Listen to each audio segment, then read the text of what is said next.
We've been conducting the typical normal training you would see from a V-22 squadron, doing everything from confined area landings into landing zones, flying support of the ground troops that are here in Okinawa. One of the key differences that we've been doing here in Okinawa is supporting all the theater security cooperation exercises, such as Cobra Gold, operating in the Philippines, Guam, and mainland Japan. The missions that we conduct during the exercises are very similar. One of the key differences is how we get there. With the Osprey, we fly ourselves there, typically using aerial refueling from a C-130. With the 46s, they would have to embark upon usually a Navy ship or commercial shipping and then get shipped to the exercise site. Like an LHD ship, or sometimes they would actually put them on commercial ships and move them to the exercise by commercial shipping. So Camp Hansen is where most of the landing zones are located, where we do our typical landing zone operations. It's also where the ground combat troops are located, and one of our key missions is to support those ground combat troops. So we spend a lot of time at Camp Hansen in support of those ground forces.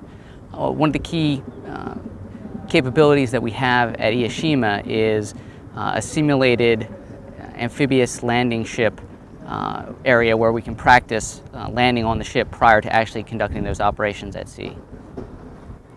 Now, the training syllabus is very similar from a CH-46 to a MV-22 when it comes to landing zone operation. I think one of the big differences is that because of the increased range that this aircraft has brought, we're able to operate off of Okinawa far more frequently, operating on mainland Japan, Guam, the Philippines, and flying all the way to exercise Cobra Gold in Thailand.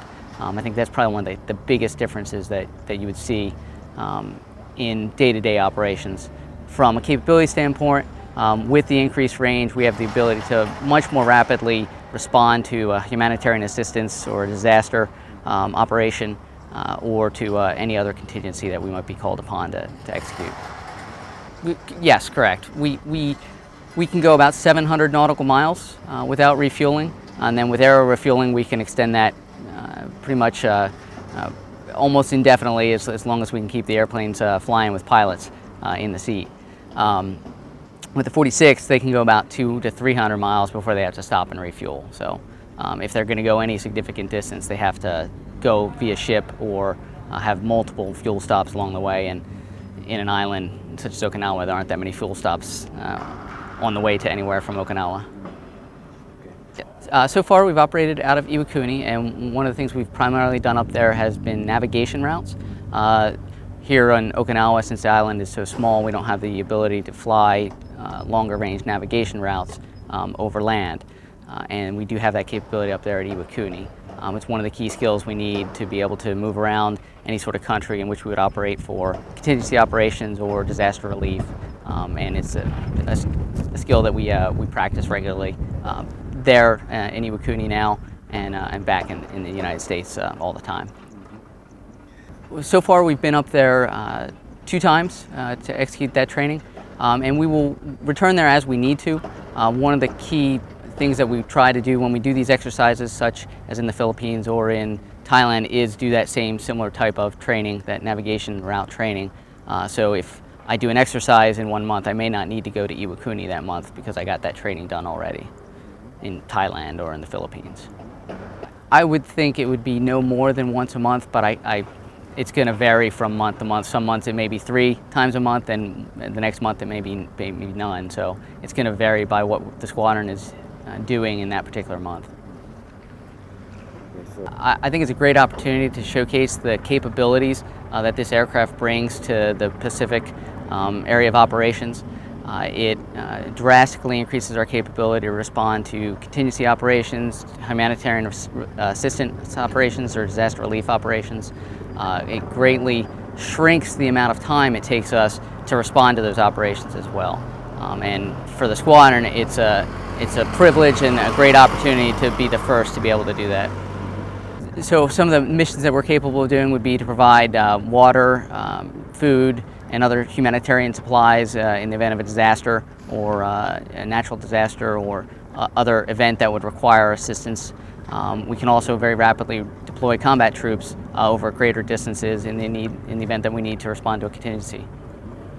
And that's the biggest difference. We do the same missions, but we're able to do them in a much greater range. I think our role will be very similar to that of the CH-46, but at an increased range and a much faster response time to be able to respond to support our treaty obligations. What do you think? I appreciate the question and the opportunity to answer it. We comply fully with the U.S. Forces Japan, Government of Japan agreement on how this aircraft operates. We minimize the amount of time that we spend in conversion mode or helicopter mode over populated areas and maximize the time that we spend in airplane mode. There are times when we do need to slow down in order to land, and this airfield is surrounded by populated areas, so as we're slowing down to come in here to land, we fly over populated areas in conversion mode. Another key time that we do it is on instrument approach procedures, which is how we typically fly when the weather is bad, and we practice that in good weather so that when we do execute it in bad weather, both the pilots and the air traffic controllers are proficient at that skill. That takes us out over Naha, about 5 miles over Naha in conversion mode, and that is the typical flight path here into Futenma for all the aircraft that fly that profile. Yes, the agreement states that we should minimize the time that we spend in conversion mode over populated areas and limit it to when it's operationally necessary. And coming in here to land, it is operationally necessary to slow down into conversion mode over a populated area. I don't know if I could have said it better myself.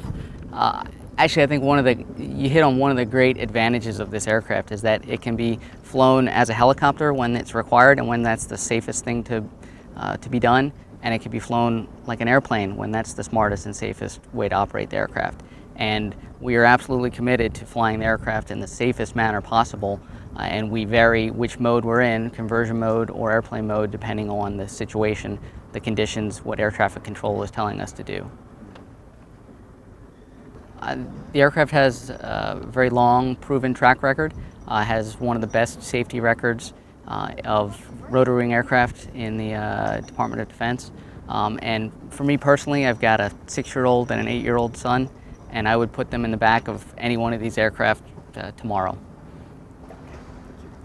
They're going to be shipped over here this summer. I don't believe that they have set an exact date yet, and I'm fairly certain that the Public Affairs Office will release that information to you when they're able. You really shouldn't see any change.